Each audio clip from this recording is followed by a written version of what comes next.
레위기 19장 11절 18절 오늘 레위기 19장 18절 2절입니다. 유명한 말씀이죠. 우리 주님께서 신약에서 인용하신 크고 첫째 되는 계명, 다음 둘째 되는 계명 할 때 둘째 되는 계명이 바로 레위기 19장 18절입니다.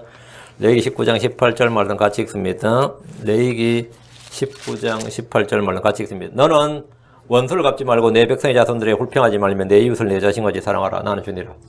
이 구약에 나오는 신약의 명령이에요. 구약에 나오는 신약의 명령. 율법 가운데 딱 도드라지게 주님께서 구약은 보통 행위를 규정하잖아요. 근데 행위 규정이 아니라 우리의 신약적인 명령이죠. 구약 속에 있는 신약의 명령이라고 합니다. 이걸. 그래서 이제 17절, 18절이 바로 이웃 사랑에 대한 이 요체를 보여주는 말씀이죠. 이제 1절부터 12절까지가 하나님에 대한 법이었고요. 13절부터 18절까지는 이제 이웃에 관한 구체적인 실행 명령이 되겠습니다. 오늘 18절 말씀, 내 이웃을 내 자신과 같이 사랑하라. 해서 신약에 반복해서 나오고, 복음서에도 반복해서 나오고, 또 이 바울서신에도 나오고, 야고보서에도 이 말씀이 나와요. 그래서 내 이웃을 내 자신과 같이 사랑하라 하는 것은 구약 속에 나타난 신약의 명령이다. 그렇게 합니다. 잠깐 기도하고 시작합시다. 위대하시고 거룩하신 주님 감사합니다. 이 말씀을 저희 가운데 크고 넓게 허락하여 주셨어.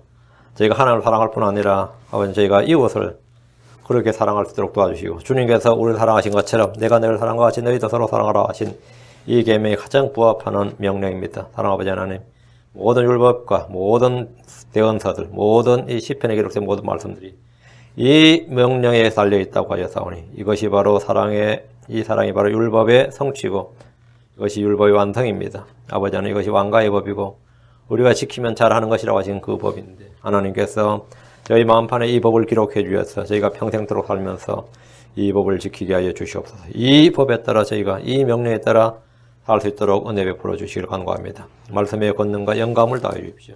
듣는 혼들에게 기쁨을 주시고 말씀이 주는 은혜로 넘치게 해 주십시오. 주의 성령의 기름 부음, 신선한 기름 부음이 차고 넘치게 해 주십시오. 감사드리며 주의 성기도합니다. 아멘. 아멘.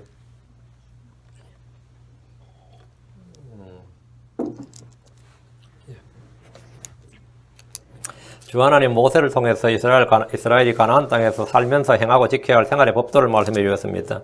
보통 일반적인 종교 경전이라고 하면 형이상학적이고 굉장히 정신적인 그 인격 수양과 정신 수련과 어떤 그런 이 비현실적인 이야기들을 그런 것들 세계를 많이 다룹니다. 그런데 하나님께서 주신 법도는 하늘에서 주님께서 친히 시내산에 강림하셔서 백성들에게 주신 법도는 전부 다 이 생활에 가는 겁니다. 어떤 고도의 정신수련이나 인격 수련이나 인격이 고매해진다든가 사람이 싹 달라 보이고 이런 것들이 아니라 이 삶의 변화에, 삶에 관한 것들입니다. 왜? 이것이 법이다 이거예요.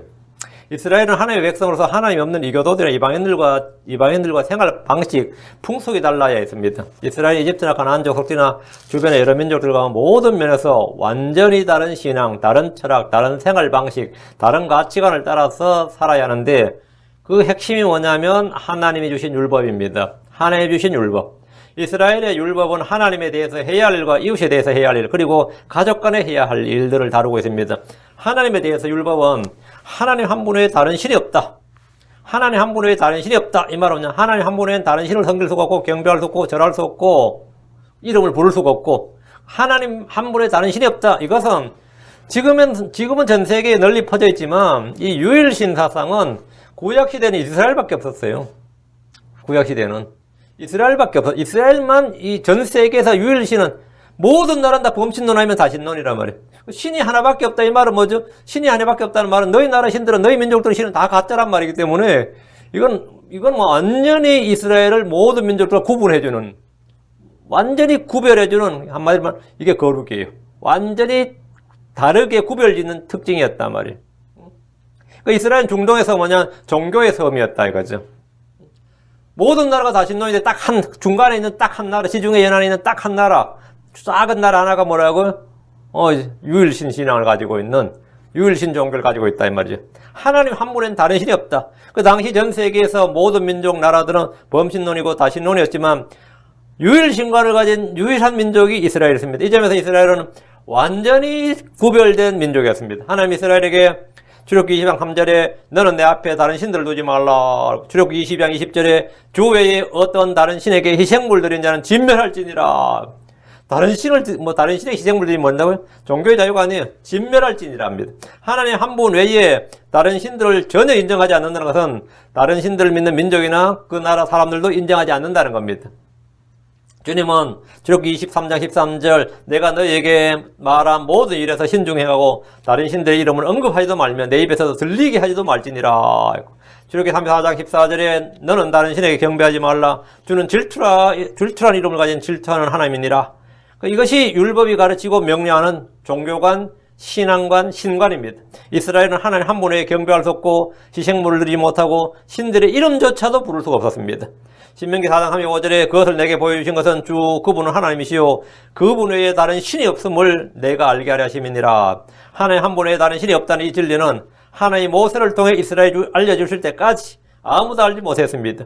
지금 전 세계에는 이제 3대 유일신교라고 그러죠. 그게 뭐냐면 기독교, 캐톨릭, 그다음에 무슬림, 이슬람. 그리고 전 세계 절반 이상의 인구가 뭐죠? 유일신관을 갖고 있다고. 유일신관을. 근데 그 당시에는 없죠. 이스라엘 하나밖에 없었어요. 그분 외에는 다른 신이 없음을 내가 알게 하려 하심이니라. 하나님 한 분 외에 다른 신이 없다는 이 진리는 하나님 모세를 통해 이스라엘에게 알려주실 때까지 아무도 알지 못했습니다. 율법을 지킨다는 것은 하나님을 섬기고 경배하고 그분의 말씀에 순종해야 한다는 것을 의미합니다. 여호수아 24장 14절에 그러므로 이제 주를 두려움으로 성실함과 진실함으로 그분을 섬기라. 너희 조상들이 강저편과 이집트에서 섬기던 다른 신들을 제거하고 너희는 주를 섬기라. 다른 신들을 제거하고 주를 섬긴다. 다른 신들을 제거하고 너희는 주를 섬기라 했습니다. 이게 바로 하나님에 대한 법이에요. 하나님에 대한 법이죠. 다음에 이웃에 대한 하나님 사랑은 다른 겁니다. 이게 하나님 사랑하는 겁니다. 이렇게 하는 것이 하나님 사랑하는 것이고 다른 신들 만들지도 않고 앞에 두지도 않고 경배하지도 않고 절하지도 않고 제거하고 하나님 그분만을 성실함과 진실함 섬기고 그분을 두려워하는 것이 뭐라고요? 그게 하나님을 사랑하는 거예요. 하나님을 사랑하는 것은 굉장히 어떻게 마음에 뜨겁게 어떻게 감정적인 것이 아니라 이렇게 하는 게 하나님 사랑이에요. 그럼 이웃 사랑은 뭐냐? 이웃에 대해서는 율법이 너는 내 이웃을 내 자신같이 사랑하라 이렇게 하면 사랑하라고 했는데 사랑하는 게 뭐냐 말이에요. 어떤 율법사가 주님께 영원한 생명을 상속받는 방법을 물었습니다.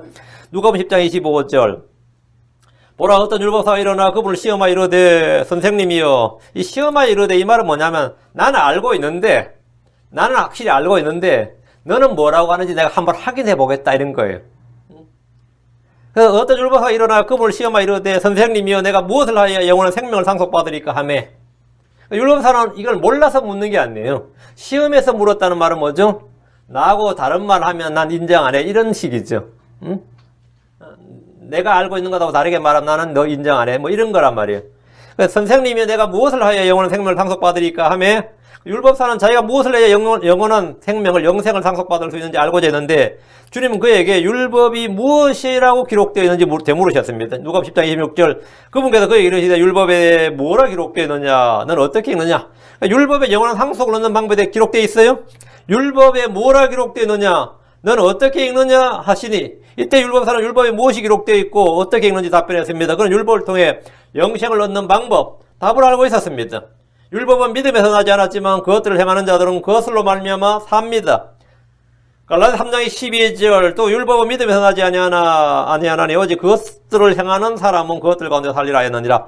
율법사는 평소 율법을 다루던 사람으로서 주님의 질문에 쉽고 정확하게 대답했습니다. 누가복음 10장 27절 그가 대답하여 이르되 너는 내 마음을 다하고 혼을 다하고 힘을 다하고 생각을 다해 주 내 하나님을 사랑하라. 이거 뭐죠? 신명기 6장 5절이단 말이에요. 사랑하고 그리고 내 이웃을 내 자신같이 사랑하라.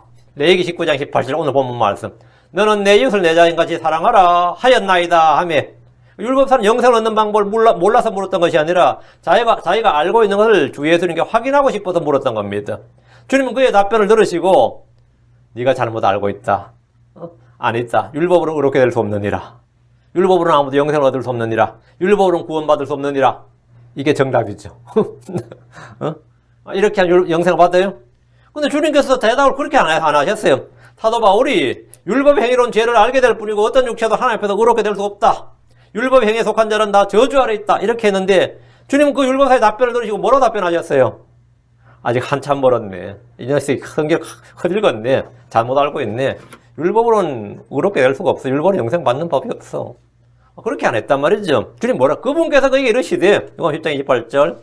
내가 옳게 대답하였도다. 이것을 행하라. 그리하면 내가 살리라. 그 구약의 구원 방법이 뭐죠?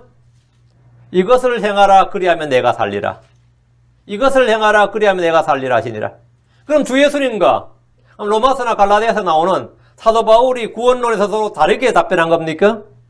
주 예수님께서 이것을 행하라. 그리하면 내가 살리라 했다고요. 이것을 행하라. 네가 옳게 답변하였도다. 신명기 6장 5절하고 레위기 19장 18절을 행하면 네가 산다고. 그런 살리라요. 네가 옳게 영생을 얻는 방법은 바로 그거다 이거예요. 그럼 주 예수님과 사도 바울이 구원에서 서로 다르게 답변한 것이냐? 그럼 또 오늘 나는 목사들하고 막 별로 난리치지. 응? 아, 그게 아니다. 오해했다. 뭐, 이건 이렇게 해석해야 된다. 뭐, 성경 해석하게 나오고 별짓한데, 예수님이 네가 옳게 답변했다잖아. 이것을 행하라. 그리하면 내가 살리라. 이건 뭐, 빼도 박도 못하는 말이죠. 이것을 믿으라. 그리하면 내가 살리라가 아니라 이것을 행하라. 그리하면 내가 살리라. 그럼 뭐, 사도 바울은 로마서에서는 말도 안 되는 소리죠. 로마서에서 이렇게 하면 뭐 되는 거죠? 만약에 누가 나한테 영생을 얻으면 뭘 해야 되냐 묻는데 내가 이것을 행하라 그러면 살리라 그러면 완전 사입이지. 그게 목사도 아닌 거죠. 그게 뭐 크리스찬을 할 수도 없는 거지. 그럼 어떻게 된 거예요 이게 지금? 예수님하고 사도 바울이 뭐가 다른 거예요? 둘 다 진리입니다. 다만 세대와 대상이 다른 겁니다. 주 예수님은 율법 아래 있는 유대인들에게 무엇을 해야 영원한 생명을 상속받는지 말씀해 주셨고, 사도 바울은 은혜 아래 있는 이방인들에게 무엇을 해야 영원한 생명을 상속받는지 말해 준 겁니다. 구약과 신약, 유대인과 이방인의 구원 방법이 똑같다고 하는 이들은 오늘날 대부분의 뭐 근본주의, 보수주의, 복음주의, 뭐 개혁주의, 자기들 별의별 소리 다 하지만 그들은 진리의 말씀을 올바르게 나누지 않아서 잘못하는 겁니다. 마태복음 19장 16절 보라 어떤 사람이 나와 그분께 이르되 선한 선생님이 내가 무슨 선한 일을 하여야 영원한 생명을 얻으리까 하며, 그럼 우리는 뭐라 그러죠? 행위로 얻는 거 아닙니다. 은혜로 얻는 겁니다. 행위로 얻는 거 아닙니다. 믿음으로 얻는 겁니다. 무슨 선한 일을 해서 영생 얻는 거 아니다. 당연히 우리는 다 그렇게 말하죠. 침례교 교인이 아니 우리 크리스천들이 그렇게 말 안 한다면 그건 다른 복음이죠. 우리의 행위로 구원받는 것이 아니라 하나님께서 주 예수를 통해서 이루신 일들로 우리가 구원받는 거다. 믿으면 구원받는다 이렇게 말해야지. 그래서 내가 무슨 선한 일을 행하여야 영원한 생명을 얻으리까 이렇게 예수님께 물었더니만 이 질문에 대한 주님의 답변이 뭡니까? 17절 봐도 그 다음 자리에 그러나 내가 생명에 들어가려거든 명령들을 지키라. 그러나 내가 생명에 들어가려면 이 사람이 말하는 생명은 뭐죠? 영원한 생명이죠? 영원한 생명에 들어가려거든 뭐라라고? 명령들을 지키라 이랬어요. 주님은 명령들을 지키는 것이 영원한 생명에 들어가는 방법이고 영원한 생명을 얻는 방법이라고 하셨습니다. 주님은 일관성 있게 늘 그렇게 여기서 이렇게 여기서 저렇게 말씀하신 게 아닙니다. 늘 이렇게 말씀하셨어요. 주님은 명령들을 지키는 것이 영생을 얻는 방법, 영생으로 들어가는 방법이라고 하셨습니다. 구약 성도들이 의롭게 되고 영원한 생명을 얻는 길은 율법을 지키는 것입니다. 율법사는 우리 주님께서 율법의 가장 큰 것들을 가르치기 전에 율법의 가장 큰 두 가지 명령을 익히 알고 있었습니다. 그래서 주께서 이것들보다 더 큰 다른 명령들은 없느니라 하셨는데 율법사 역시 이 두 가지를 말했습니다. 이스라엘은 이것들을 행하는 자마다 그것들로 의롭게 되고 그것들을 지킴으로써 영원한 생명에 들어갑니다. 자, 그럼 본문을 보겠습니다. 12절. 너희는 내 이름으로 거짓 맹세하지 말고 내 하나님 이름을 욕되게 하지 말라. 나는 주니라. 주님, 너희는 내 이름을 맹세하지 말라고 하신 것이 아니라 거짓 맹세하지 말라고 하셨습니다. 아브라함은 주께 손을 들고 맹세했습니다. 맹세를 지키기도 했습니다. 이삭은 아비멜렉과 맹세로 언약을 체결했습니다. 야곱은 형에게 이날 내게 맹세하라 했고 에서는 맹세했습니다. 그래서 장작불 샀죠. 구약에는 수없이 많은 맹세가 나옵니다. 맹세는 언약의 확증이었습니다. 율법에는 맹세와 서원에 관한 법이 따로 있습니다. 그러나 신약은 이와 달리 맹세 자체를 하지 말라고 합니다. 거짓 맹세를 하지 말라는 것이 아니라 신약에서 뭐라고요? 아예 맹세 자체를 하지 말라는 거예요. 아무 맹세도 하지 말라고요. 마태복음 5장 33절 36절 또 옛사람들이 말한 바 너는 스스로 거짓 맹세하지 말고 내가 맹세한 것들로 주께 이행하라 한 것을 너희가 들었도다. 이것은 구약이단 말이죠. 이건 구약의 율법이단 말이죠. 이것은 구약의 교리입니다. 34절 그러나 나는 너에게 이르노니 결코 맹세하지 말라. 하늘 두고도 하지 말 것은 그것이 하나님의 왕자이기 때문이요 땅을 두고도 하지 말 것은 그것이 국권의 발받침이기 때문이요 예루살렘을 두고도 하지 말 것은 그것이 위대한 왕의 도시이기 때문이라. 내가 내 머리를 두고도 맹세하지 말 것은 내가 머리털 하나를 검히거나 검게 할 수 없기 때문이니라. 이 말 한국 사람들한테는 주로 한국 사람들은 성을 가한다느니 또 뭐라 그러지? 손에 장을 지진다느니 이런 거 있죠. 이게 다 하지 말라는 겁니다. 장을 지지는 사람 아무도 못 봤어요. 성을 가는 사람은 물론 아무도 못 봤고, 하지 말라고, 아예 하지 말라고. 이것은 맹세에 대한 신약의 가르침입니다. 주 예수는 구약의 율법을 말씀하신 후에, 그러나 나는 너에게 이르노니, 이거 엄청난 말입니다. 그러나, but I say unto thee, but I say unto you. 그러나 나는 너에게 말을, 하나의 말씀에는 therefore, 그러므로, 이래야지. 아멘하고 필리도 꽉 지켜야지. 그러나가 나올 수가 없죠. 근데 이 주님께서는 앞에 구약을 이종하시고 나서 그러나 나는 너에게 이르노니 이렇게 새로운 교리를 주셨습니다. 야고보서 5장 12절 그러나 내 형제들아 무엇보다 먼저 맹세하지 말지니 하늘로나 땅으로나 다른 어떤 맹세로도 맹세하지 말고 오직 너희의 예는 예라 하고 너희의 아니오는 아니오라 하라. 이것은 너희가 정죄에 빠지지 아니하게 하려 함이니라. 이렇습니다. 구약과 신약의 차이는 세대와 대상의 차이입니다. 이스라엘은 거짓 맹세하지 말라는 율법으로 인해 주의 이름으로 한 맹세에 대해서는 반드시 지켜야 했습니다. 요소와 통치자들은 기브와 족속에게 속아서 맹세로 동맹을 맺었지만 후에 그것을 안 후에도 그들이 거짓말로 해서 내가 맹세를 잘못했다 이걸 알았지만 그 맹세로 인해서 그들을 건드리지 못했습니다. 요소와 9장 18절 20절에 보면 회중의 통치자들이 주 이스라엘 하나님을 두고 그들에게 맹세하였으므로 하나님을 두고 맹세했다 말입니다. 이스라엘 자손이 그들을 치지 못하며 온 회중이 통치자들의 불평하였으나 모든 통치자들이 온 회중에 이르되 우리가 주 이스라엘의 하나님을 두고 그들에게 맹세하였으므로 이제 그들을 건드리지 못하리라. 우리가 그들에게 맹세한 맹약으로 인해 진노가 우리에게 임할까 염려함으로 우리가 그들에게 이와 같이 행하여 그들을 살리리라. 거짓으로 이 잘못 그들이 거짓말해서 이거 맹세를 무효시킨 게 아니라 주의 이름으로 어쨌든 맹세했으면 끝난 거다 말이죠. 그러니까 주의 이름으로 한 맹세가 거짓이 되지 않도록 주의 이름으로 한 맹세가 거짓이 되지 않도록 하기 위해서 그들은 그것을 억지로라도 지켜야 했습니다. 주의 이름을 한 맹세나 서원 어기는 일은 주의 이름을 욕되게 하는 일이었습니다. 우리는 주의 이름을 영화롭게 해야 됩니다. 주의 이름에 우리는 감사하고 찬양해야 됩니다. 주의 법을 어기는 일이 주의 이름을 욕되게 하는 일입니다. 레위기 3장 22장 32절 너희는 내 거룩한 이름을 욕되게 하지 말라. 오직 난 이스라엘 자손 가운데서 거룩하게 되리로다. 나는 너희를 거룩하게 하는 주요. 내 거룩한 이름을 욕되게 하지 말라 했죠. 맹세를 어기 입으로 욕되게 하지 말라 이 말이죠. 13절 너는 내 이웃을 속에 빼앗지 말고 강탈하지 말며 고용한 사람의 삭슬 아침까지 밤새도록 내게 두지 말라. 13절부터 이제 이웃 사랑에 대한 율법입니다. 그 이웃 사랑, 내 이웃을 내 자신까지 사랑하라. 이 말이 어떻게 하는 것이냐면 13절처럼 이렇게 13절부터 나오는 이것을 실행하는 것이 이웃 사랑이에요. 이웃에게 그냥 사랑합니다, 사랑합니다. 그런다고 사랑하는 게 아니라 내 이웃을 속에 빼앗지 말고 사랑은 자기 이웃에게 악을 행하지 않는다. 이 말이에요. 사랑은 자기 이웃에게 해를 끼치지 않는다. 이것이 사랑이에요. 13절부터 이웃 사랑에 대한 율법인데 성경은 이웃 사랑에 대해서 구체적이고 실천적인 명령을 주었는데 이웃을 대적하고 대적해서 거짓 증거하지 말고 이웃을 속에서 빼앗지 말고 형제를 마음속으로 미워하지 말고 이웃을 내 자신같이 사랑하고 이웃을 치는 증인이 되지 말고 속이지 말고 내 이웃의 소유를 탐내지 말지니라. 이렇게 하는 것이 뭐라고? 이웃 사랑이니라 이 말이에요. 이것이 이웃 사랑이다 이거. 사랑은 뭐라고? 명령대로 걷는 거예요.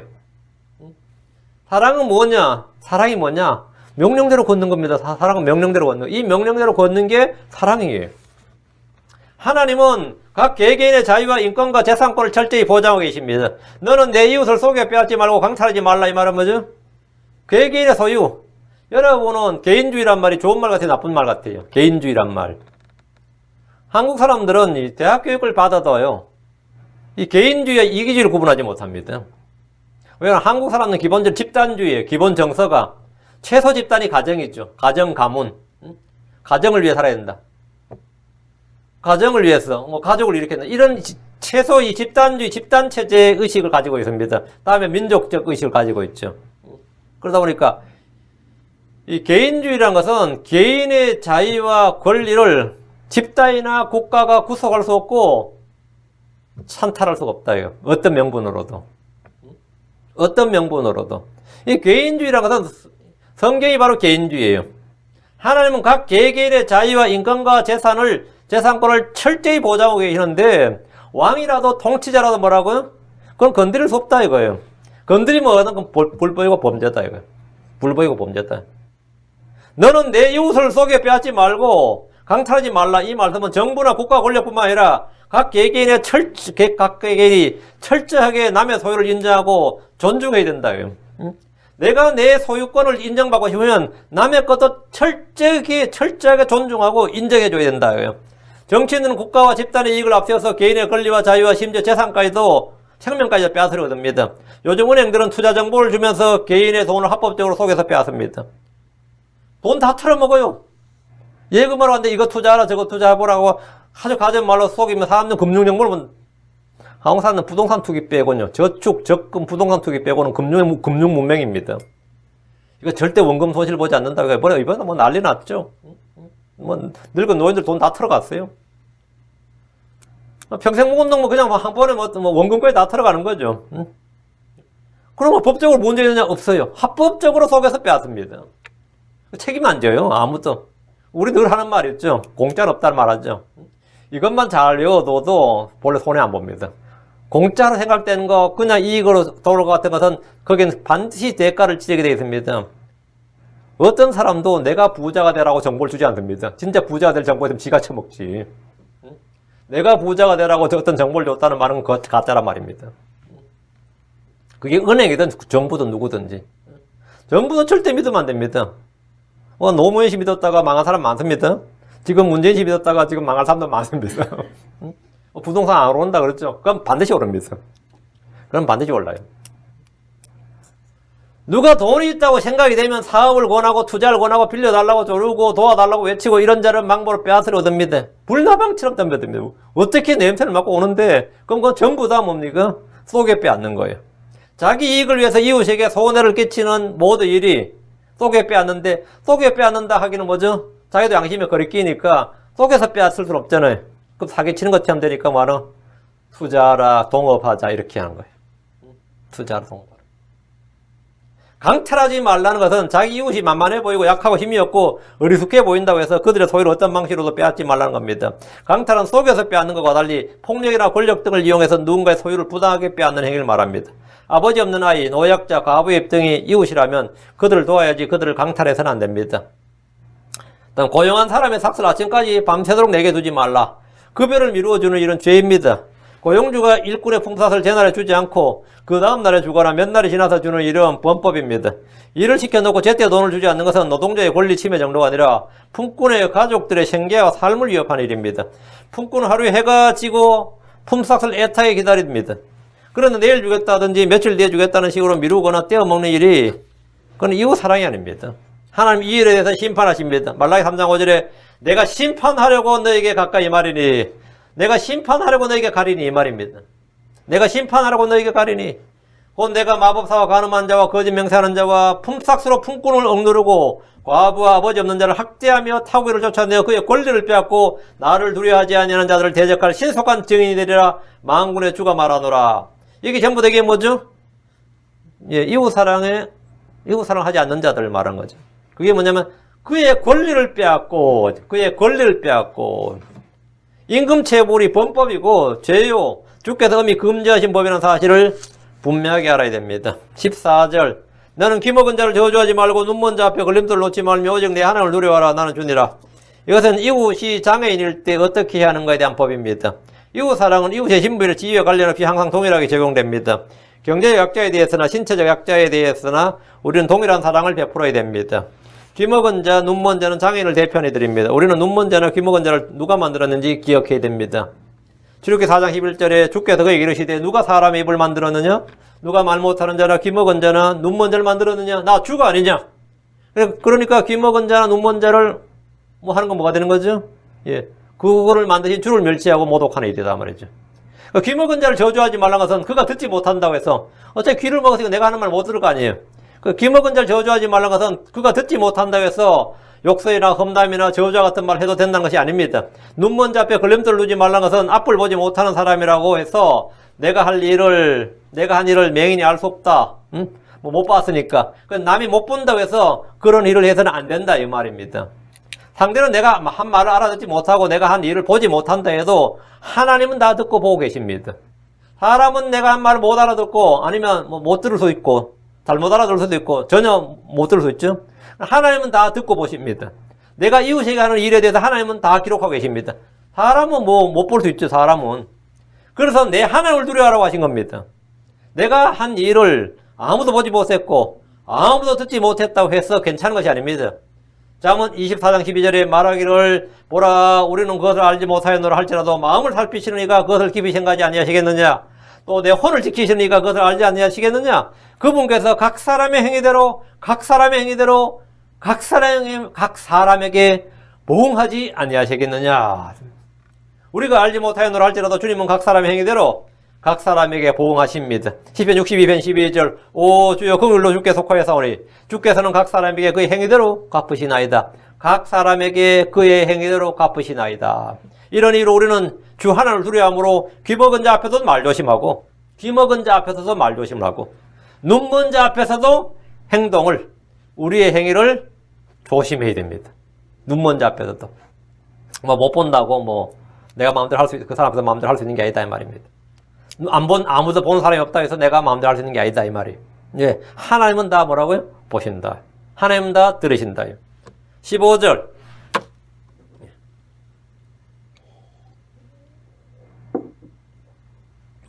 너희는 재판할 때 불의를 행하지 말라. 너는 가난한 자의 외모를 중시하지 말고 강력한 자의 외모를 존중하지 말며 오직 의롭게 내 이웃을 재판할지니라. 그 재판에서는 뭐냐 외모는 중요하지 않다. 경제적이든지 뭐 정치적이든지 아니면 뭐 어떤 부분에 대해서 외모는 중시하지 않다. 이것은 재판에 관한 것인데 법 앞에서 모든 사람은 공평해야 됩니다. 문제는 법이 아니라 법을 가지고 판단하는 사람이 문제죠. 재판관이 문제입니다. 재판할 때 사람의 외모를 취하는 것은 불의를 행하는 것입니다. 너는 재판할 때 불의를 행하지 말라는 말씀은 외모를 따라 판단하지 말라는 겁니다. 출애굽기 3장 2절 3절 너는 군중을 따라서 악을 행하지 말며 소송에서 재판을 웃게 하려고 다수를 따라서 기우는 말을 하지 말라. 너는 군중을 따라서 악을 행하지 말며 여론재판, 정치재판 하지 말고요. 다수결에 따라서 뭐 하지 말고 소송에서 재판을 굽게 하려고 다수를 따라서 기우는 말을 하지 말라. 그리고 우리가 지금 이 여론재판이 굉장히 많죠. 특히 한국 사람들은 특히 심합니다. 다수결에 따라 여론재판하지 말라는데 법과 원칙, 증거에 따른 판결이 아니라 돈과 권력, 힘에 따라서 재판이 좌우되지 않도록 하라는 겁니다. 특이한 말씀은 출애굽기 3장 3절 너는 가난한 자의 소송에서 그에게 호의를 보이지 말지니라. 가난한 자의 소송에서 그에게 호의를 보이지 말지니라. 이거는 이 사람이 이 본성상 심리적으로 사람은 같은 값이면 심리적으로 약자편이라는 거 있죠. 심리적 약자편이란 말이 있어요. 이것은 요즘 말로 말하면 역차별하지 말라는 겁니다. 너는 가난한 자의 외모를 중시하지 말라. 사람은 가난하다고 해서 욕심이 없고 선한 것이 아닙니다. 가난하다고 해서 욕심이 없고 선한 것 아닙니다. 가난한 자가 청변한 것이 아닙니다. 가난한 자라고 해서 무조건 피해자일 것이라고 생각해서는 안 됩니다. 미국에서는 남녀가 같이 무일치어지면 일단 여자 편입니다. 주인과 세입자가 하면 세입자 편이에요. 백인과 흑인이 하면 흑인 편이죠. 이게 다 역차별입니다. 그 사장과 고용자. 그러니까 무조건, 이거 상당히 어려워요. 뭐 옛날에는 워낙 오랫동안 사실은 뭐, 가난자가 차별받았죠. 가난하다는 이유 때문에 차별받았는데, 지금은 이제 이게 뭐, 소수자 차별 철폐, 소수자 뭐 하면서, 성소수자, 요즘 뭐 성소수자란 말이 왜 나와요? 소수자라에 뭐가 되는 거죠? 호의를 입는 거예요. 호의를. 성경은 뭐냐면, 너는 가난한 자의 외모를 중시하지 말라. 소수자를 존중하지 말라는 겁니다. 가난한 자라고 해서 무조건 피해자일 것이다. 뭐 선할 것이다. 억울한 일을 당했을 것이다. 이렇게 생각하지 말라는 거죠. 남자보다 악한 여자 수두룩합니다. 알바들의 행포, 이것도 말도 못해요. 업주들의 행포도 말도 못하지만 알바들의 행포도 말도 못합니다. 알바들의 행포 말도 못해요. 그래가지고 업주들은 제발 좀 신실하게 일할 수 있는 이런 애 한 명 최저시급 아니라 2배 더 주더라도 제발 신실하게 일할 수 있는 사람 만났으면 좋겠다 그래요. 진짜 그 사람들 입장에서는. 왜? 한 시간 전에 뭐 전화 걸어서 오늘 못 나가겠는데 왜 되지? 하다 헛짓 내지지 하면 뭐 미쳐버린 거죠. 근데 이제 하면 사람들 어떻게 하죠? 예, 은근히 호의를 보인단 말이죠. 우리가 일반적으로 이제 이런 게 있는데 재판에서는 그렇게 해서는 안 된다 이 말입니다. 가난한 자를 무시하고 멸시하고 학대하고 적대시하는 것도 죄지요. 그건 굉장히 죄입니다. 그러나 가난한 자의 외모를 중시하고 호의를 보는 것도 죄입니다.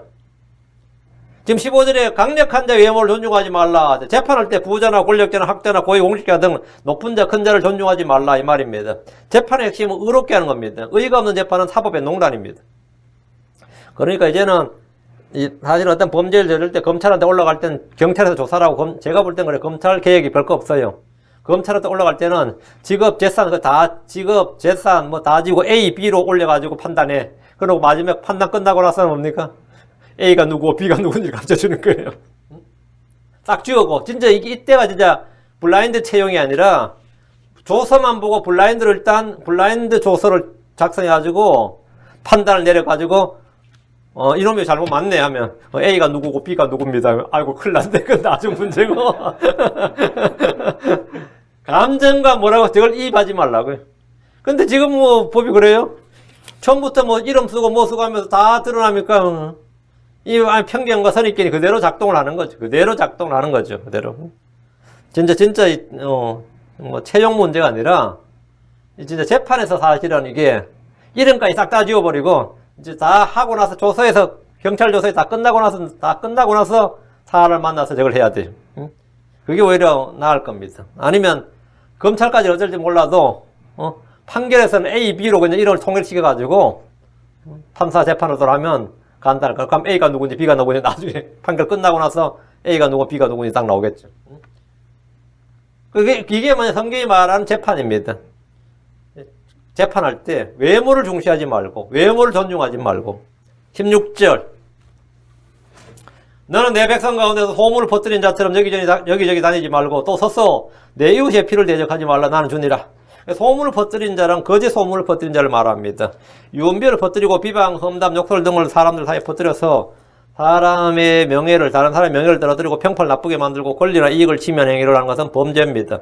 두세 증인의 증언과 증거를 가지고 확정해야지 거짓 소문, 악한 소문을 듣고 판단해서는 안 됩니다. 미국에서는 무죄 추정의 원칙이라는 말이 있습니다.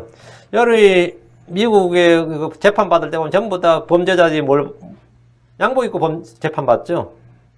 양복 입고 재판 받아요. 뭐 포승줄 차고 그런 게 아니라 양복 입고 재판 받죠. 그러면 판결이 떨어질 때까지는 그 사람은 무죄 추정이에요. 판결이 확정될 때까지는 무죄로 보는 겁니다. 유죄가 확정될 때까지는 무죄다 이거예요. 유죄가 확정될 때까지 무죄예요. 그러면 유죄로 증거를 수집하고 유죄를 입증은 누가 해야 되죠? 경찰이나 검찰이 하는 겁니다. 경찰이나 검찰이 유죄를 입증을 해야 되는데 근데 분명히 심증은 유죄가 맞는데 입증을 못하면 그냥 무죄로 보는 거예요. 입증을 못하면 왜? 국가가 입증을 해야 되는데 입증을 못했단 말이죠. 그게 무죄 추정의 원칙입니다. 이건 형법의 가장 중요한 겁니다. 이와 반대가 뭐냐면 무죄 추정의 원칙이 반대가 뭐냐면 여론재판, 군중재판입니다. 떠도는 루머로 이미 유죄로 판결해버리고 죄가 없으면 뭐라 하냐면 네가 죄가 없으면 스스로 입증해봐. 결백을 입증해 이러는 거예요. 네가 스스로 결백을 입증해. 나는 너를 유죄로 보는데 나는 너를 죄인으로 보는데 네가 정말 떳떳하면 이거 스스로 너의 떳떳함을 무죄를 입증해봐. 이건 말도 안 되는 거죠. 경찰이나 검찰이 유죄를 입증해야지 이 피해자가 자신의 무죄를 입증해야 된다는 건 말이 안 되는 겁니다.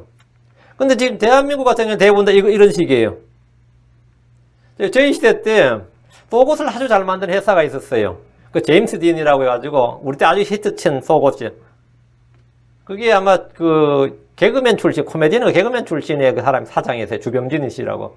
근데 그 사람이 어떤 미성년자 성폭행인가 뭐 강간인가 뭐 했대 가지고 파렴치고는 모여가지고 TV에서 퇴출되고 뭐 나중에 무죄였죠. 무고죄로 그게 완전히 무죄였어요. 근데 무죄는 뭐예요? 끝났는데 무죄만 무죄로 나면 뭐 하냐고. 무죄가 나면 사회적으로 매장되고 방송에도 퇴출되고 뭐 모든 게 다 끝장났는데 그 자기 걸잖아요. 이거 무죄가 나도 아무 소용없다고. 무죄가 나도 아무 소용없다고. 왜? 이미 재판이 터도는 루머 이걸로 유죄 판결해버렸고 죄가 없으면 네가 스스로 결별 입증하라 이러는 거예요. 이것은 유죄 추정의 원칙입니다. 신문에 보면 국민정서법이라는 게 있어요. 국민정서법. 그리고 법감정이란 말이 있어요. 법감정. 그런 말은 원래 있을 수 없는 말이죠. 법은 감정 필요 없는 말이에요. 법감정이란 말을 사용하기도 하는데 일종의 마녀사냥입니다. 마녀사. 중세에 자기 싫은 놈 하나 있으면, 종교재판소에 가서 저놈 마녀라 하고 말해버리면, 잡아들여가지고는 걔가 스스로 자기가 마녀가 아니라는 걸 입증해야 되는 거예요. 그래서 숱하게 이웃을 사냥했죠. 자기 정적을 사냥하고, 동네에 미운 사람 사냥하고, 한국에서는 일제시대 때는 저놈 친일파다 해보면, 저놈 참 독립국이다 그러면 대부분 다 잡혀갔죠. 반대, 그 다음에는 빨갱이다 그러면 잡혀갔죠. 그럼 내가 아니라는 걸 입증해야 된다고. 근데 쉬운 게 아니죠. 개인이 국가를 상대로 자신의 무죄를 입증하기 쉽지 않단 말이죠. 어떤 소문이 났다는 자체가 죄가 있다는 뜻으로 해석해서 뭐라 그러죠? 아내 땐 굴뚝에 연기 나자 그런단 말이죠. 아내 땐 굴뚝에 연기가 났다는 말은 네가 굴뚝에 불을 뗐다 이 말이에요. 스캔들이 났다든지 덕분에 자신은 스캔이 났다. 이 말 그 자체가 뭐라고요? 네가 죄를 지었다 이 말로 해석을 해버린 거죠. 이게 유죄 추정입니다. 덕분에 사람들은 자신에 관련된 이 에이시언들은 다 그래 대본다. 자신에 관련된 어떤 루머만 나도 불미스러운 일로 송구합니다 이런다고. 나 죄도 안 지었는데 그 소문만 났다는 이유로 제가 똑바로 처신하지 못해서 이런 소문이 났다 이런데 연루됐다는 것 자체로 자신의 불찰이다 그러면서 허리 숙이고 고개 숙이고 하는 일이 뭐 숱하게 봐왔던 일이죠. 사실은 사과를 받아야 되고 그 사람 피해를 보상받아야 될 판국인데 오히려 사과를 해요. 이런 불미스러운 다음부터는 더욱더 성찰해서 이런 일이 발생하지 않도록 하겠습니다. 아니 걸고 넘어지는데 어떻게 발생 안 해요? 어떻게 걸고 넘어지는데. 경찰이 조사를 시작했다. 검찰이 기소를 했다는 이유만으로 이미 죄인으로 만들어버린 경우도 있습니다. 성경 거짓 소문이나 악한 소문을 퍼뜨림으로 이웃을 곤란에 빠지게 하지 말라 이거예요. 또 서서 내 이웃의 피를 대적하지 말라 이 말씀은 거짓 증언을 함으로써 이웃에게 해를 끼치지 말라 이겁니다. 로마 13장 10절에 사랑은 자기 이웃에게 해를 끼치지 아니하나니 그러므로 사랑은 율법의 완성이니라. 사랑은 자기 이웃에게 뭐하지 않는다? 해를 끼치지 아니하나니 그러므로 사랑은 율법의 완성이니라. 사랑하는 자는 율법의 성취자입니다. 다른 사람을 사랑하는 자는 율법을 성취했습니다. 우리는 소문을 퍼뜨린 자들이 아니라 주의 말씀을 선포하고 복음을 선포해야 됩니다. 소문을 퍼뜨린 자는 은밀한 일을 드러냅니다. 소문을 퍼뜨린 자의 말들은 상처를 같아서 뱃속의 가장 안쪽 부분들로 내려갑니다. 나무가 없는 곳에서는 불이 꺼지는 것 같이 소문을 퍼뜨린 자가 없는 곳에서는 다툼이 그치느니라. 이 말은 소문을 퍼뜨린 자들은 이웃 간의 다툼을 일으킨다는 말입니다. 요즘 전문적으로 소문만 퍼뜨린 사람도 있죠. 이게 직업인 사람도 있습니다. 그게 뭐죠? 언론입니다. 언론 매체들은 온갖 소문을 퍼뜨리는 일로 먹고 삽니다. 정부는 이들이 합법적으로 소문을 퍼뜨릴 수 있는 자유를 보장해 줍니다. 언론의 자유라고 합니다. 모든 사회적 갈등이 언론 매체로부터 시작됩니다. 이들은 선전선동을 통해서 이익을 취하고 영향력을 확대합니다. 에스겔 22장 9절에 내 안에는 피를 흘리려고 소문을 옮기는 자들이 있나니 했습니다. 내 안에는 피를 흘리려고 소문을 옮기는 자들이 있나니 요즘 말로 하면 뭐죠? 너희 나라에는 너희 사회에는 너희 단체는 뭐라? 피를 흘리려고 싸움 붙이려고 소문을 옮기는 기자들이 있나니 소문을 옮기는 언론 매체가 있나니 이들이 하는 짓이 뭐냐? 자기들이 스스로 이 사회 파수꾼이고 스스로 감찰기관을 자임하죠. 그래서 성경은 그들이 하는 짓을 말해줍니다. 내 안에서 그들이 산들 위에서 희생물 먹고 한가운데서 그들이 음탕한 짓을 행하는도다. 이것은 예나 지금은 마찬가지입니다. 그들만큼 부패하고 사악한 자들이 없다 이 말입니다. 그들만큼 죄를 많이 짓는 자들이 없다. 17절 너는 내 형제를 마음속으로 미워하지 말며 어떤 식으로든 내 이웃을 책망하여 죄가 그에게 임하지 못하게 하라. 형제를 마음속으로 미워하는 자는 어둠 가운데 있습니다. 요한일서 2장 9절에 자기가 빛 가운데 있다고 말하면서 자기 형제를 미워하는 자는 지금까지도 어둠 가운데 있느니라. 아담은 자기 가인은 자기 형제를 미워했습니다. 이스마엘은 자기 형제를 조롱했습니다. 에서는 자기 형제를 미워했고 죽이려 했습니다. 요셉의 형들은 자기 형제 요셉을 미워해서 그를 죽이려 했습니다. 형제를 미워한 자는 그가 크리스천이라고 말해도 사실은 어둠 가운데 있습니다. 그에 가는 길은 어둠 가운데 있습니다. 그는 자기가 어디로 가는지 알지 못합니다.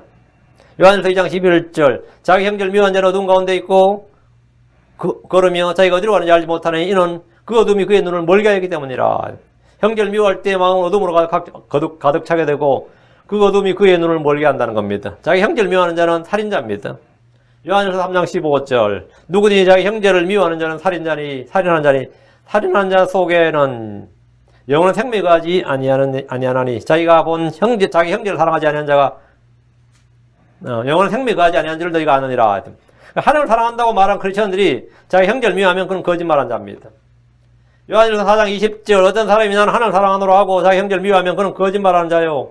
자기가 본 자기 형제를 사랑하지 아니하는 자가 어찌 자기가 보지 못하는 하나님을 사랑할 수 있으리요 했습니다. 자기 형제를 미워하지 말라. 이 말은 자기 형제를 원망하거나 불평하지 말라까지 포함되는 겁니다. 뭐 거짓 증언하지 말고 거짓 소문을 퍼뜨리지 말고 다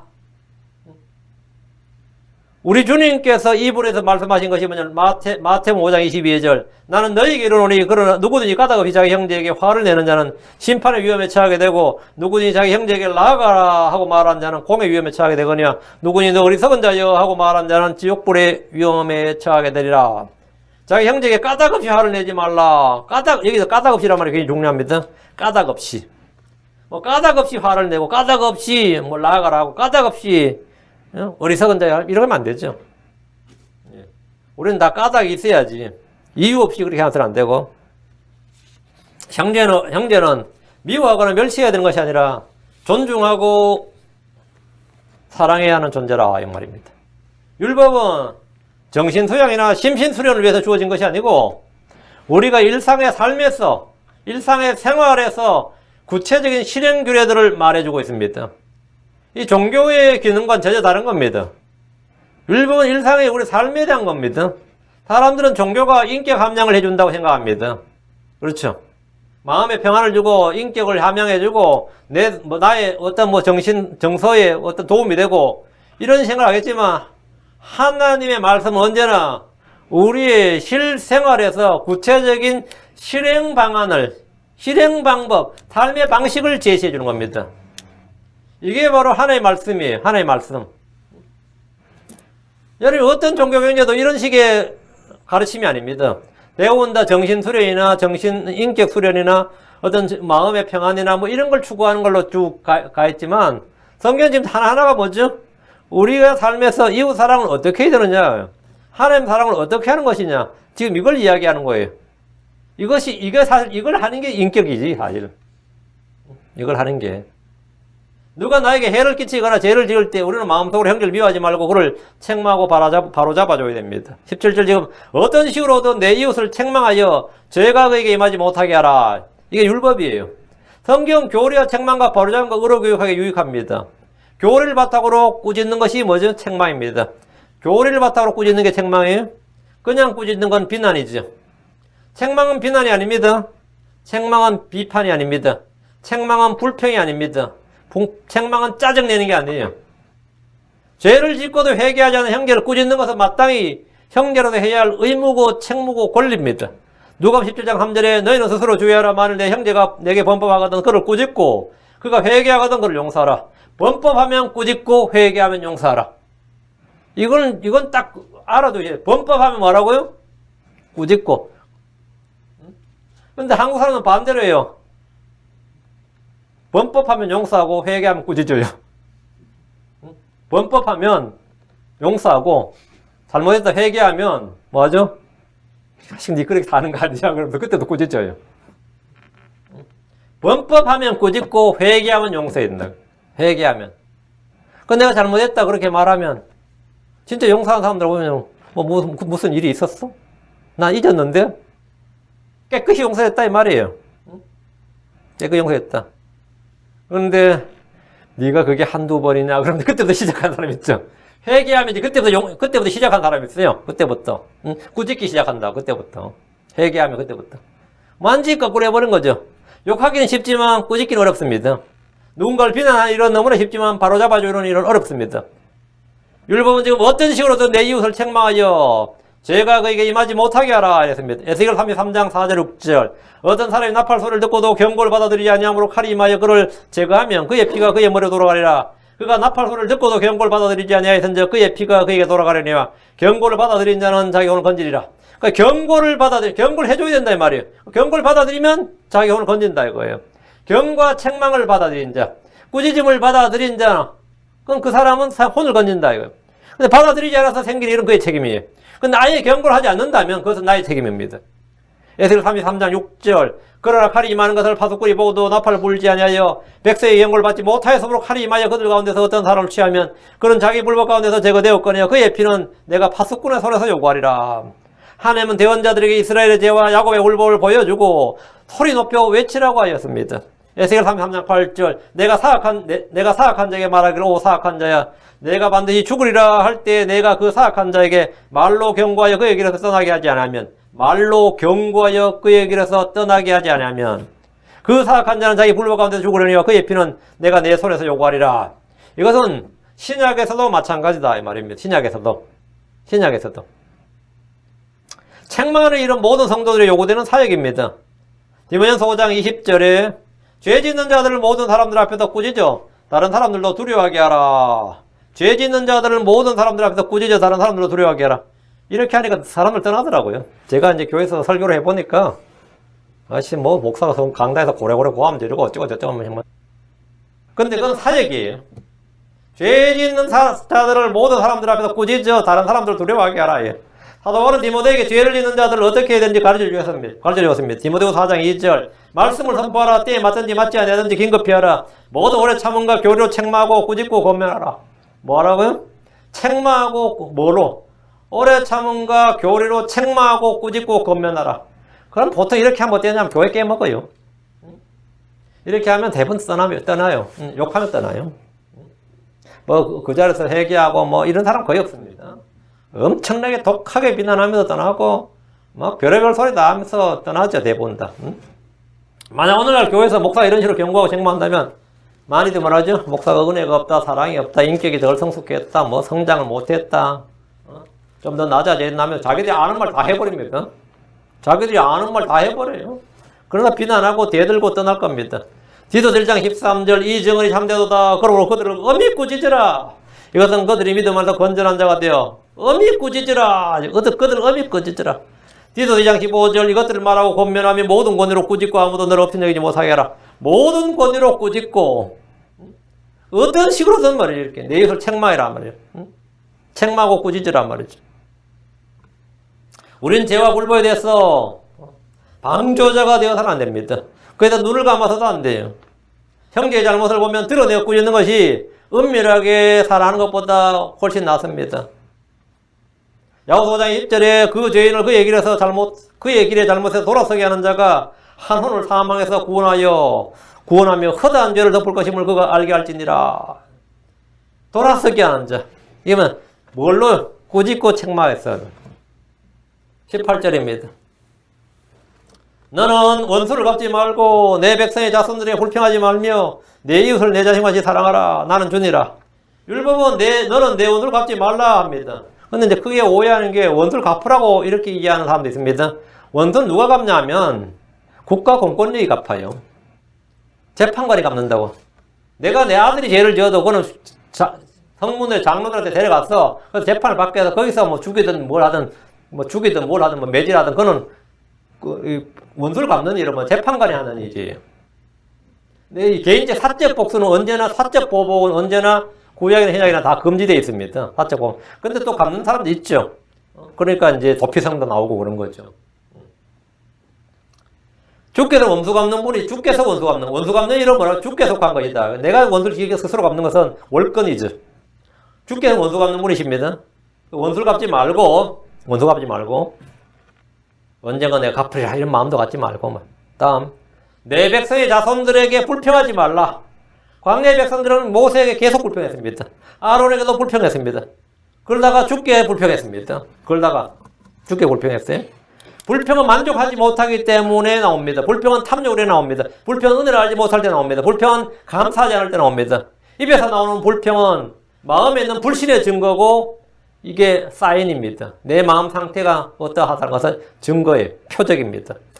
성경 말하기를 지금 고린도전서 10장 10절에 또한 그들 중에 어떤 자들이 불평하다가 파멸시키는 자에게 멸망을 당하였으니 너희는 그들과 같이 불평하지 말지니라. 불평하지 말라. 또 말하기를 빌립보서 2장 14절에 모든 일을 불평이나 시비가 없이 할지니 모든 일을 불평이나 시비가 없이 하라. 또 야고보서 5장 9절에 형제들아 서로 불평하지 말라. 그래야 너희가 정죄를 받지 아니라 보라 심판자께서 문 앞에 서 계시느니라. 서로 불평하지 말라. 이렇고 저렇고. 교회에서 보면 뭐 아무것도 아닌 거 가지고 막 서로 불평하고 짜증내고 성질 내고 막 그러죠. 자기 주장을 꼭 관철할 필요 없습니다. 그렇게 안 해도 됩니다. 특히 교회에서는 특히 그래요. 교회에서는 특히 뭐 이번 주에 뭐 하자고 그래도 뭐 안 해도 돼요. 안 한다고 뭐 교회 이상해지는 것도 아니고 뭐 아무 문제 없는데 거기 내 주장이 이제 관철되지 않는다 해서 자기가 영향력이 약해지고 자기가 인정 못 받는다 생각할 필요는 전혀 없습니다. 전혀 없어요.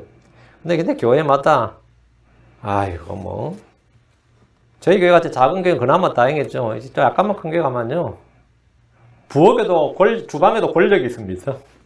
주방에도 누가 이게 밥그릇을 잡느냐 주방 권력이 있어요. 거기도. 그럼 마지막에 맛은 누가 봐야 되는지 국그릇의 맛은 누가 봐야 되는지 그 사람이 오케이 해야지 끝나는 거예요. 근데 엉뚱한 사람이 오케이 하고 꺼버리면 난리 납니다. 이런데 뭐 인테리어 하나 하더라도 뭐 색깔에 대해서 이런 것도 뭐 보통 일이 아닙니다. 제가 아는 목사님은 뭐 그런 분들한테 누님 하며 따라다녀요. 누님 하면서. 누님 하면서. 아주 우습죠. 아무것도 안 돼. 왜 아니면 불평이. 그 일로 말면 다른 일 가지고 이게 막 불똥이 튀는 거예요. 대목도 안 왔더니 인간성이 안 대먹었다느니 뭐 이러면서는 그래요.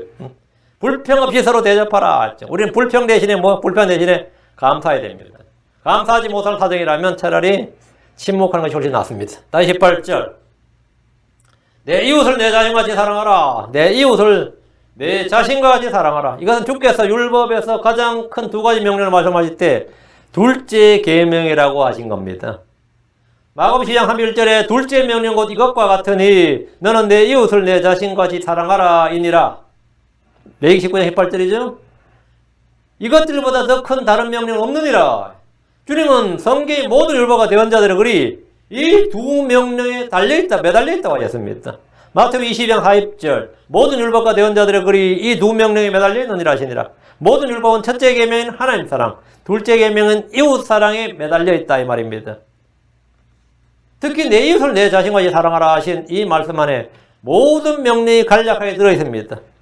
로마 13장 9절에 너는 간음하지 말라, 너는 살인하지 말라, 너는 도둑질하지 말라, 너는 거짓증을 하지 말라, 너는 탐내지 말라는 것과 어떤 다른 명령이 있을지라도 그것은 너는 내 이웃을 내 자신과 같이 사랑하라 하신 이 말씀 안에 간략하게 들어있느니라. 너는 내 이웃을 내 자신과 같이 사랑하라. 이 말씀 안에 뭐라고요? 간략하게 모든 율법이 들어있다. 모든 명령이 들어있다. 이웃 사랑은 율법의 성취입니다. 로마 13장 10절 사랑은 자기 이웃에게 해를 끼치지 아니하나니 그러므로 사랑은 율법의 완성이니라. 사랑은 율법의 완성이니라. 모든 율법은 이 말씀 안에서 다 성취되었습니다. 갈라디아 5장 14절 온 율법은 이것 즉 너는 내 이웃을 내 자신과 같이 사랑하라 하신 이 말씀 안에서 성취되었느니라. 온 율법은 뭐라고요? 여기 이 말씀 안에서 성취되었느니라. 이것이 바로 왕가의 법입니다. 우리가 이웃을 사랑할 때 왕가의 법을 성취하는 것이 혹은 잘하는 것이다. 야고보 2장 8절에 너희가 성경 기록에 따라 너는 내 이웃을 내 자신과 같이 사랑하라 하는 왕가의 법을 성취하면 잘하거니와 이건 잘하는 것이다. 왕가의 법을 성취하는 것이 잘하는 것이다. 우리가 성취해야 할 법 바로 너는 내 이웃을 내 자신과 같이 사랑하라. 바로 레위기 19장 18절 말씀이 신약에 계속 반복되는 명령이죠. 구약에 있는 신약의 명령이다. 구약에 있는 신약의 명령인데 사랑은 자기 이웃에게 해를 끼치지 않는 것이고 사랑은 이웃을 위해서 자기를 주는 것이다. 이거예요. 주님께서 내가 늘 사랑과 같이 주님께서 우리를 자신을 주신 것 같이 자기 생명을 주셨고 자신을 주셨다요. 내가 늘 사랑과 같이 너희도 서로 사랑하라. 이것이 바로 태계명, 태명령입니다. 이것은 너는 내 이웃을 내 자신과 같이 사랑하라. 이것이 바로 오늘 우리가 전한 말씀, 우리가 주께 받은 하나님의 말씀인데 17절 18절이 이웃 사랑의 핵심이다 이 말입니다. 레위기 9장 17절 18절 이웃 사랑의 핵심이고 이웃 사랑은 어떻게 하는 것이냐? 어떻게 하냐면 이웃 사랑은 어떻게 하는 것이냐? 지금 이것이 13절부터 지금 18절까지 쫙 나왔어요. 이렇게 구체적으로 이렇게 하는 것이 사랑하는 것이다. 명령을 따라 행하는 것이 사랑이다. 사랑은 명령을 따라 행하는 것이다. 이것이 정확한 사랑의 정의입니다. 우리는 사랑한다 그러면 정신없는 생각, 정신없는 개념을 가지고 있죠. 누굴 사랑한다는 개념이 하나님의 명령을 따라 행하는 것이 사랑하는 것이다. 사랑하는 것이다. 자, 오케이. 오늘 말씀을 잘 받아서 우리가 내 이웃을 내 자신까지 사랑하라 하는 왕가의 복을 성취하고 온 율법, 우리 율법의 성취자가 되기를 바랍니다. 율법의 성취자가 된다. 예, 기도합시다. 위대하고 근유하는 감사합니다. 하나님께서 이 시간 주신 말씀을 저희가 받습니다. 저희가 믿음으로 이 말씀을 마음에 잘 받고 마음에 잘 간직하고 참으로 아버지 하나님께서 구체적으로 말씀하신 일들을 아버지 행하기를 원하옵고 특별히 아버지 사랑은 자기 이웃에게 해를 끼치지 않는다고 하셨는데 저희가 이웃에게 해를 끼치지 않고 오히려 이웃에게 덕을 세워주고 믿음을 세워주고 세워주는 일에 더욱 힘쓰고 주님께서 우리를 사랑하신 것처럼 우리가 그렇게 사랑하기를 원합니다. 자신을 줄 수 있도록 아버지 모든 걸 줄 수 있는 그런 성도들 도와주시옵소서. 저희가 주의 본을 따라 우리 주 예수님께서 남기신 본을 따라 걷기를 원합니다. 하나님께서 저에게 선한 소원을 주시고 선한 의지를 주시고 굳건한 믿음을 주셨어. 제가 이 땅에서 육신 입고 사는 모든 날들 동안 어찌하든지 어떤 방식으로든지 아버지 저희가 주님을 따라서 그렇게 걷는 종의 삶을 제자의 삶을 걷도록 해주시옵소서. 사랑 아버지 하나님 성령의 능력이 필요합니다. 위로부터는 지혜가 필요합니다. 모든 좋은 선물과 완전한 선물이 빛들이 아버지로부터 내려온다고 하였사오니 아버지 하나님 저희가 주님께 구합니다. 구하는 자가 그것을 얻으려고 하였사오니 아버지 하나님 구하는 자마다 하나님께서 허락하여 주시고 넘치게 부어주십시오. 감사드리며 주의 성기도 합니다. 아멘.